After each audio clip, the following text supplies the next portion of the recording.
አድማጮች ዛሬ የያንዴው ማንዴና የእህቱ ሮክሳን ሁኔታ እንመለከታለን። አብራችሁን ቆዩም። እህቴ ለታላቁ ክለብ ሪያል ማድሪድ እኮ ፈረምኩኝ፣ አንዴ ቀና ብለሽ ብታይ ያንዴው ማንዴም ያልሺ ሁሉ እውነት ሆነ። ሮክሳን አንዳንድ ስኬቶች ደስታን ሳይሆን በልብ ውስጥ ትልቅ ስብራትና እንባን ይዘው ይመጣሉ። ዛሬ የእግር ኳስ ዓለም ስለ ያንዴው ማንዴ ታላቅነት ያወራሉ። እሱ ግን አሁንም በዝምታ ወደ ሰማይ አንጋጦ እህቱን ይፈልጋል። ሮክሳን እያለም ሰው ሁሉ ሲስቅበት፣ በየክለቡ በር ሲዘጋበት፣ በቦርንማውዝ፣ በቼልሲ፣ በሬንጀርስ እና በክሪስታል ፓላስ አትመጥንም ተብሎ ሲሸኝ በአጠገቡ የነበረችው ብቸኛ ነፍስ እህቱ ሮክሳን ነበረች። በወቅቱ በፓላስ የነበሩት ኤዜና ኦሊሴም ከልምምድ በኋላ መጥተው አንተ እኮ ድንቅ ልጅ ነህ ትችላለህ ቢሉትም እጁን ይዞ ያስፈረመው ክለብ ግን አልነበረም በፍጹም። የዛኔ ዓለም ሙሉ በሙሉ ፊቱን ሲያዞርበት ሮክሳን ግን አቅፋው አንተ እኮ ቀጣዩ ክርስቲያኖ ሮናልዶ ነህ ትለው ነበር።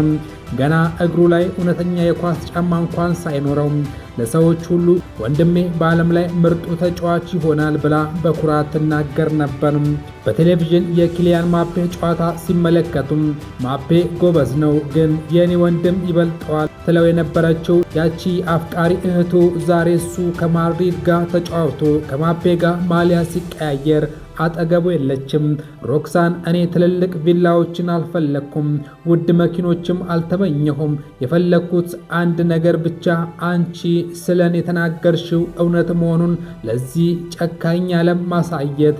ዛሬ ሜዳው ለእኔ ኳስ መጫወቻ ብቻ አይደለም፣ በጸጥታ ከአንቺ ጋር የምንነጋገርበት፣ ድምፅሽን የምሰማበት ብቸኛ መጠጋዬ ነው ሜዳውም። ዛሬ ዲዮማንዴ የዓለማችን ትልቁ ክለብ ሪያል ማድሪድ ተቀላቅሏል። ሮክሳን የተናገረችው ትንቢት ሁሉ እውን ሆኗል። ነገር ግን በዲዮማንዴ ልብ ውስጥ ትልቅ ባዶነት አለም። ስኬቱ ሙሉ የሚሆነው እሷ በሕይወት ኖራ እጁን ስትይዘው ነበርና ያልሺ ሁሉ እውነት ሆኗል እህቴ።